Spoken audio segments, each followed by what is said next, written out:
Okay. So first of all, I would like to drive your attention very briefly on the relationship between education and integral human development. And I would like to recall what the scholar Amartya Sen said about human development. When we talk about development and draw on the work of scholars such as Amartya Sen, we are referring to the development of capabilities as a fundamental element of integral human development. Capabilities represent the real opportunities available to individuals, not merely what they have, but also what they can do and what they can be. In this sense, education is the primary vehicle through which these capabilities are cultivated and expanded, enabling persons to exercise their free will and contribute to the common good. Persons' capability to follow and exercise their free will for their own good and for the common good is central. This overarching capability is defined as agency. According to Amartya Sen, education fosters personal agency and creates the conditions for freedom of choice, namely the freedom to choose without constraints or coercion. Education thus becomes one of the main channels through which the interaction between economic development and civil development takes place. In this sense, the capabilities approach is in line with the etymology of the term education.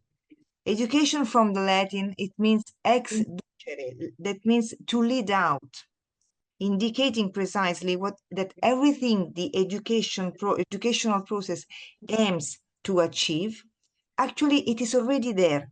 It is inside, it is within. It also highlights in this way how the inner aspects must be valued. It is therefore possible to identify a wider range of opportunities for children and young people that can be fostered by educational system. Listening to others, expressing one's own thoughts, resolving differences, evaluating alternatives, putting forward proposals, embracing challenges, avoiding errors in reasoning, and learning from mistakes. These capabilities are directly linked to the educational capabilities, which are critical thinking, cosmopolitan capability, narrative imagination, care thinking, that is the cultivation of an attitude and attention towards oneself, towards others, and towards the creation. From the perspective of capabilities, the outcomes of educational systems, curricula, and context are very relevant to improve learning, but they are not sufficient. They must be regarded as tools for integral human development. The responsibility of policymakers is to create an environment that includes children themselves in the process, thereby facilitating teachers' capabilities. In the field of education, certain pathways can be proposed to enable young people to develop the necessary skills to become bearers of new social visions. One of such vision, for example, is the so-called death education, which proposes pathways that can be integrated into the school system and structures to address the relationship with finitude and vulnerability, thereby shifting the perspective on existence and freeing it from a consumerist outlook. So, by recognizing its limits, one becomes to appreciate its preciousness. A second proposal is the educational approach known as spiritual dream education, that is particularly aimed at the adolescent world. A third tool involves introductory courses to meditative practices, such as experiential courses that can be applied using appropriate methods from a young age. These also serve as a training tool for adults and can contribute to the psychological and physical well-being of the adolescent. And last but not least, we talk about the ecological education. Why we need an ecological education? The recovery of the relationship with nature necessarily passes through direct experience, through contact with nature itself. What we need to return to is sensory experience. Through the senses, once immersed in nature, the human being experiences an authentic, original sense of happiness and pleasure, given by the primary relationship with the earth. Simply walking in nature can turn into a wonderful sensory experience and provide feelings of harmony with nature itself, can generate affectivity, and thus develop a sense of caring. Approaching nature does not require difficult actions. Simple practices not only enable human beings to adopt an ethic of respect of the natural world, but also help them cultivate their spiritual life and reflect on the essential questions of human existence. Conversely, losing the relationship with nature prevents humans from fully realizing its social as well as natural dimension. A departure from nature deprives a human being of the fundamental relationship, the relationship of belonging. The risk is therefore that of losing one's roots and detaching oneself from the natural order of things, of no longer recognizing one's belonging and no longer feeling part of the network. Hence, the emergence of so many anti-ecological behaviors and the need to bring the body back to the center of the relationship with nature. At the origins of anti-ecological behavior, there would be precisely the ontological separation between spiritual world and sensible world, an ontological discontinuity between humans and nature. A new relationship with creatures of the world around us may derive from a sensory approach, an approach that values their intrinsic nature and not our need to use them, an approach that is receptive and open. Ecological culture does not, however, neglect scientific analysis and study. All proto-ecologists were in any case scholars and practiced the science that exercised all the senses, which aimed not so much to give answers as to raise questions from observation and experience, to instill curiosity, to exercise the mind.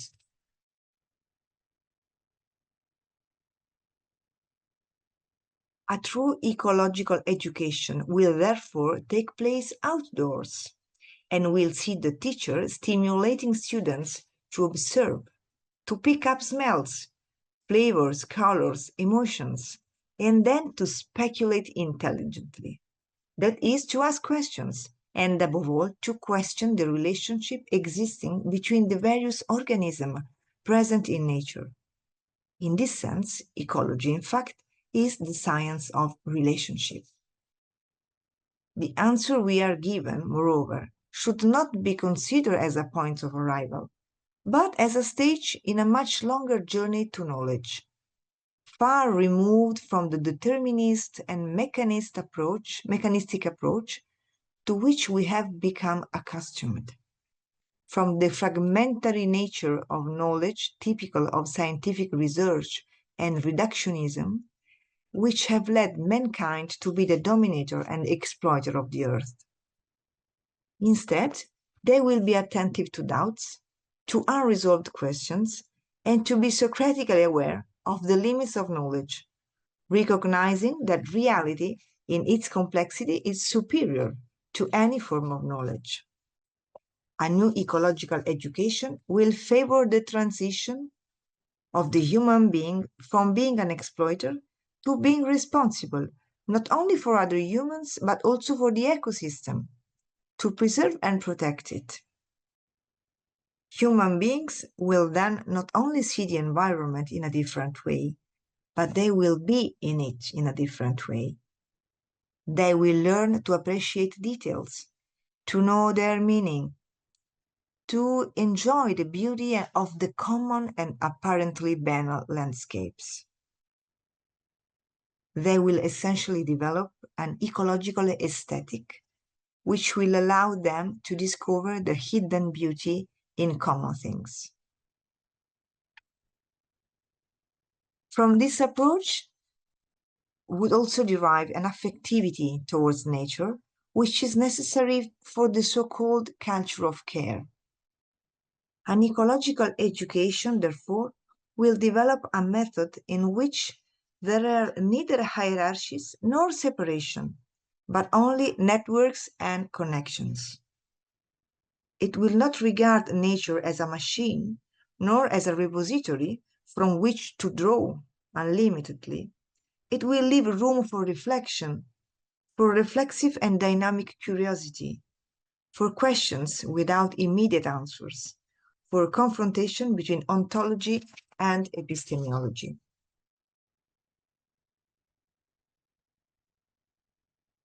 In ecological education, the ethics of care must occupy an important place. To date, in fact, care is something almost completely foreign to education, which is limited to offering knowledge and not experience.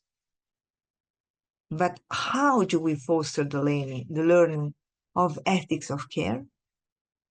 The culture of care implies practicing virtues that are properly ecological: respect for every entity, justice in the use of resources, sobriety, for example, the right measure in consumption, prudence in making decisions that have an ecological impact, courage to tell it like it is, to denounce what is wrong, benevolence towards the lives of others.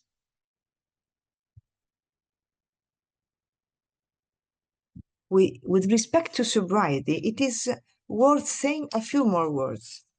We need to be taught to reflect on what is really desirable for our well-being and what is not, on what determines a good quality of life and what, on the other hand, ultimately worsens it, on what it means to live in an environment that raises the quality of life, not only for us, but for everyone. Because, in fact, we need to recognize that the quality of life is high if it is high for everyone at the same time. In this sense, we're also talking about education to conservation, as well as to critical and conscious consumption. Education for sobriety will rather be a call to search for the essential. That is the search for those things that allow one's own fulfillment in connection with that of others. And now, last but not least, a short overview of what Pope Francis said about ecological education in Laudato Si. Pope Francis dedicated an entire chapter to education, chapter 6 of the encyclical, which is entitled Education and Ecological Spirituality. Here Francis exhorted us to educate to the covenant between humanity and environment. We must therefore re-educate and re-educate ourselves to a relationship with the environment that has been broken. Indeed, we must rebuild an alliance, a pact between us and the environment that has been lost, forgotten, but rather that has not been respected.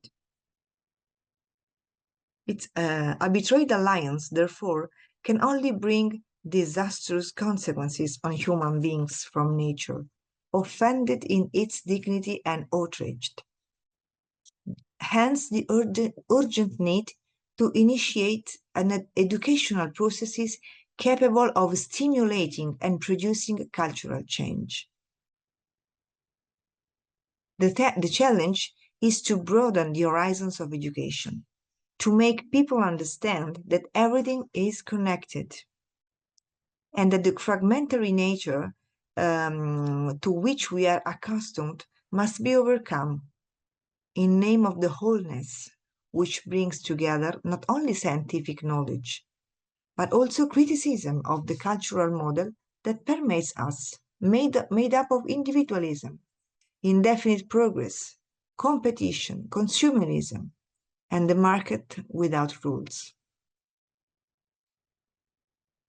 What we need to recover instead is that inner balance that Pope Francis calls ecological balance, that is, the inner balance, the inner one with oneself, the balance in solidarity with others, the natural one with all living beings, and the spiritual one with God. So 4 important relationships and balance: ourselves, others, nature, and God. Another challenge will be that of not limiting oneself to information, but of succeeding in providing high motivations, which go deep inside and are capable of soliciting a change of habits and to give rise a true ecological citizenship, which starts from small actions, the sum of which then translates into a significant change of lifestyle, attentive to the care of creation. The educational dimension is not an individual one. Pope Francis has reminded us several times that to educate a child, you need a whole village. A final challenge that concerns education is that of ecological conversion. A true and authentic drive for change can only come from a profound ecological conversion. Conversion of the earth implies recognizing the creator in every creature, and through creatures connecting with God. The plus that Christians have with regard to the environment is faith, which alone can provide a high motivation to support the care of creation. Spirituality helps us in finding our inner balance with God, with others, and with the environment. It shows us a new way of inhabit the common home. To conclude, an education guided or accompanied by ecological conversion will have an incredible boost and will find in itself the right methodologies to be as effective as possible, will facilitate the spread of the culture of caring for other creatures, and will thus also enhance relationship and sociality, giving back human beings the humanity that has almost vanished behind the technocratic paradigm. I also have an example of what we did as a VIS with my organization, for which I've worked for 26 years.